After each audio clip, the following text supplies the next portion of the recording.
Hello YouTube, I'm back. This would be the fourth segment. Well, I'll explain to you what how the Mexican hospital is. So I went home. And I'll fast forward it. Let's say 3 months. Because by March or April, you know, I was feeling good. I was feeling fine, you know. I was just almost normal, you know. I went to a couple concerts, you know, and I looked at life differently, and I said, you know what?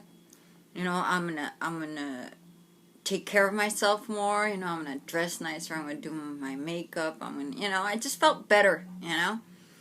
And so like in May, I believe it was, or yeah, around May, I got out of the shower, and I felt like dizzy again, kind of like short of breath, you know, type thing.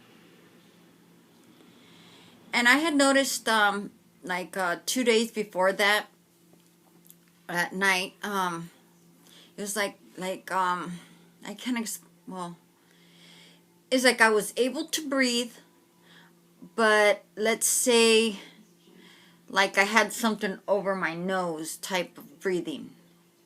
It was uncomfortable type of breathing, and this would happen at night, like maybe, you know, 2 days before this incident.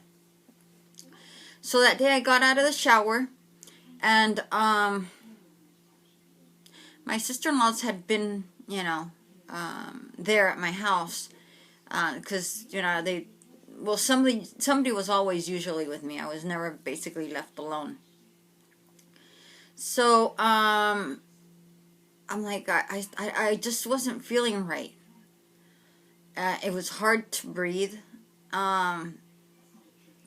So then I just, you know, I just hurried up and I changed and I went downstairs. And it just started getting worse. And it was just getting worse and worse, and I was unable to really breathe, you know, and to a point where I'm like, I can't breathe no more, you know. So I was rushed. Then I kind of lost it. I think I was, you know, gonna collapse, you know, faint. But I was still aware. But it's just like my body just let go, you know, completely. I was like, you know. So they took me to the emergency room. You know, they literally, one of my cousins was, you know, holding me, you know, because they drove to the hospital with me. And when I got to the hospital, well, yeah, you know, I had people, you know, the doctors and everything with me. Well, the thing was that apparently I went into heart failure. And it was rough, you know. They got me on oxygen and, you know, all that good stuff.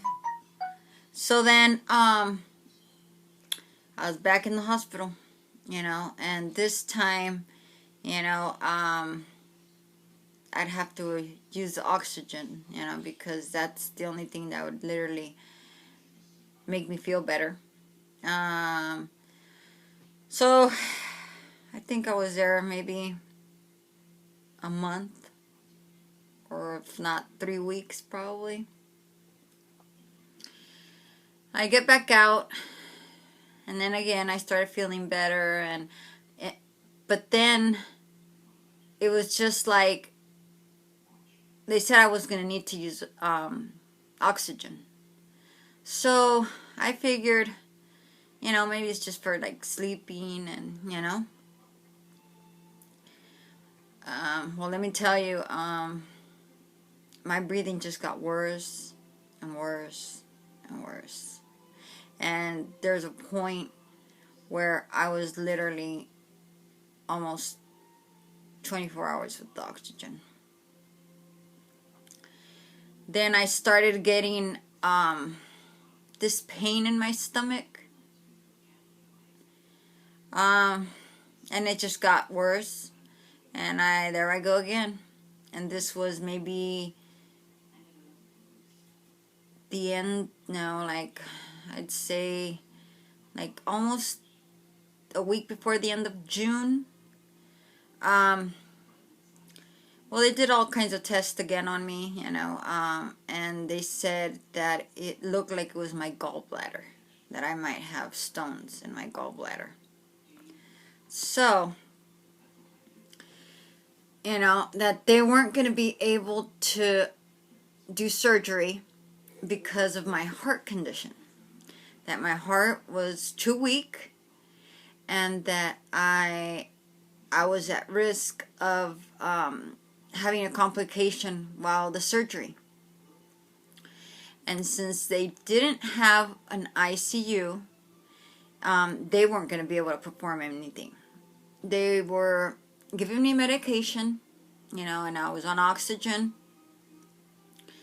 And they said that I had to wait because they were going to, transfer me to TJ.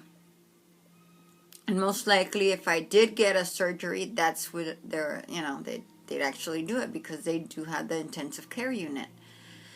So it had already been about 2 weeks, or almost 3, that I had been there in the hospital, and I was just getting really frustrated. I thought that maybe they weren't really wanting to do anything, and that it was just a lie, that that I wasn't that sick, because I did feel sick, but I didn't think that I was in such a risk that, I could literally die while in surgery. I thought they just were, lagging, that they didn't really do, they weren't doing what they were supposed to. So I started to get frustrated, Then, one morning, a nurse comes up and she tells me that, that a relative of mine was outside, and it was like, I think like 6 o'clock in the morning or something like that, and that she had explained that there's no visiting hours yet. So that my relative, which was my aunt and my dad, were outside, and that she wanted to know my husband's phone number so they can get in contact with him, and I guess wait at my house while the visiting hours were there, that they could be able to see me. Well, I gave them the number and I gave them the address, and that was it. So I was like, when the visiting hour came, I was wondering, nobody showed up in the morning, So I'm like, well, I wonder what happened,